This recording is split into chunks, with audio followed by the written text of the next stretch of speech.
Hello friends आसतु ଯିବା ଆଜି ଇରା ମାଡିଆରେ କାମ କରିବା 11 ଡ୍ରପ୍ ଆଉଟ୍ ଗୋଟେ ପକେଇବା ଆଉ ଟ୍ରିଟମେଣ୍ଟ କରିବା। ତ ଫାଷ୍ଟ କ'ଣ କରିବା ଆମେ ଡିସଚାର୍ଜ ବଡ଼ି ଇନକମିଂ ଆଉଟଗୋଇଂରେ ଯେଉଁଠି ବି କାମ କରିବା ପକାଇଦେବା। ସେଫ୍ଟି ଜୋନ୍ କ୍ରିଏଟ୍ କରି ଫୁଲ୍ ସେଫ୍ଟିରେ କାମ କରିବା।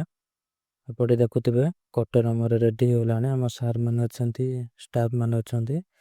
ତ କଟର ରେଡ଼ି ହେଇଗଲାଣି। ଯେଉଁ ଡାଳ ଗୁଡ଼ା 11ରେ ଆସି ଟଚ୍ ହେଉଛି ସେଇ ଡାଳ ଗୁଡ଼ା ହିଁ ଆମେ କାଟିଦେବା। ତ ଫାଷ୍ଟ କ'ଣ କରିବା ଦେଖନ୍ତୁ, ଆମର ଭାଇ ଗୋଟେ କଟର ଫଟର ରେଡ଼ି ହେଇକି ପୁରା ସେଫ୍ଟିରେ ହେଲମେଟ୍ ସୁ ପିନ୍ଧି କାଟୁଛନ୍ତି। ତ ଦେଖନ୍ତୁ ଡାଳ ଗୋଟେ କେମିତି ଆସି ଭାଇଙ୍କ ଉପରେ ପଡ଼ୁଛି। ତ ଭାଇ ତ ହେଲମେଟ୍ ଆମର ସୁ ପିନ୍ଧି ସବୁ ରେଡ଼ି ଅଛନ୍ତି, ବିଶେଷ କିଛି ପ୍ରୋବ୍ଲେମ୍ ହେଲାନି। ତ ଏଟାକୁ ଆମେ କ'ଣ କରିବା ନିୟର ମିସ୍ ଭାବରେ ଆଜି ଏ ମାସରେ ଗୋଟେ ନେବା।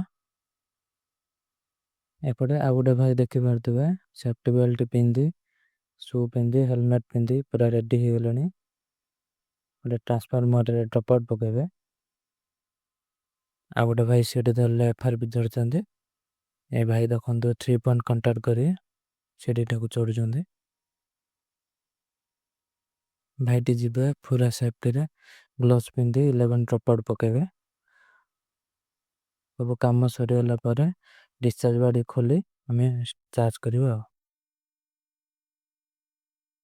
ଏମିତି ଯଦି ଦେଖିବା ପାଇଁ ଚାହାନ୍ତି ଆମର କାମ କେମିତି କ'ଣ ହେଉଛି ତାହେଲେ ସବସ୍କ୍ରାଇବ୍ କରନ୍ତୁ ଚ୍ୟାନେଲକୁ।